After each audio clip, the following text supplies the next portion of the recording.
Morning बच्चों। कैसे हो? अच्छे।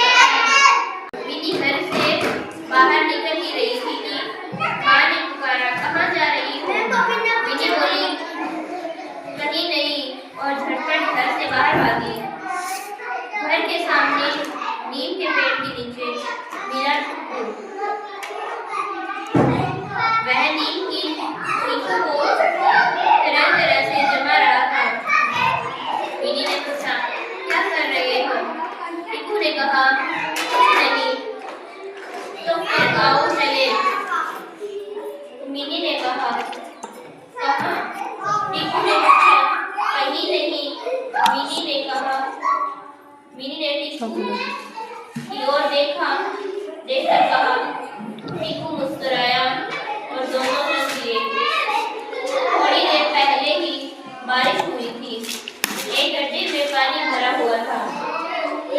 उसमें तरह तरह के कीड़े तैर रहे थे। टिकू ने कहा, अरे ये तो डूब जाएंगे। दोनों वहीं बैठ गए और कीड़ों को ध्यान से देखा। टिकू ने अपनी जेब से नीम की सीखें निकाली। दोनों ने मिलकर सीखों से ज्योति बैठ जा। कीड़ों को पानी से बाहर निकाला। तभी टिकू के चाचा आते दिखे। रूबी खड़े हो गए। चाचा ने पूछा, क्या कर रहे हो? दोनों एक साथ बोले, कुछ नहीं, और आगे को चल दिए। रास्ते में सोनू मिला। रुचिका, रूबी सही बैठो। अरे कहाँ जा रहे हो? मीनू ने कहा, कहीं नहीं, तुम भी चलोगे? टीकू ने कहा, मोह पकड़कर खींचा और कहा, चलना। पर क्या करना चाहिए?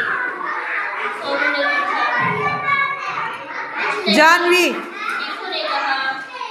तीनों आगे बढ़े। थोड़ी ही दूर जानवी सामने ध्यान रख। पर एक तालाब था। चलो बाहर बैठो बाहर। तीनों तालाब के किनारे पहुंच गए। मिनी बोली, अगर कागज होता तो नाव बनाते और तैराते, बड़ा मजा आता। सोनू ने अपनी जेब से कागज निकाला। तीनों ने मिलकर एक सुंदर नाव बनाई। उसे पानी में धकेला। पर यह क्या, कागज बैठो सभी। उड़ा था। इसलिए नाव आगे बढ़ने की बजाय पलट गई। तीनों वहां से उठे और घर को लौटने लगे। रास्ते में टिकू बोला, काश अच्छे कागज होते। मिनी ने कहा, प्लास्टिक की हो तो। सोनू ने सोचते हुए कहा, पर प्लास्टिक की नाव तो हमने कभी नहीं बनाई, क्योंकि प्लास्टिक पर्यावरण के लिए हानिकारक होता है। अच्छे कागज से बनानी तो पड़ेगी, बिना बनाए किसी की लहर डूबेगी या तैरेगी। मिनी ने कहा। घर के नजदीक आते ही सोनू ने कहा, बड़ा अच्छा लगा। मिनी और टिकू ने एक साथ पूछा, क्या? सोनू बोला, कुछ नहीं, कल फिर जाएंगे। मिनी ने कहा, कहाँ? सोनू और टिकू ने एक साथ पूछा। मिनी ने मुस्कुराते हुए कहा,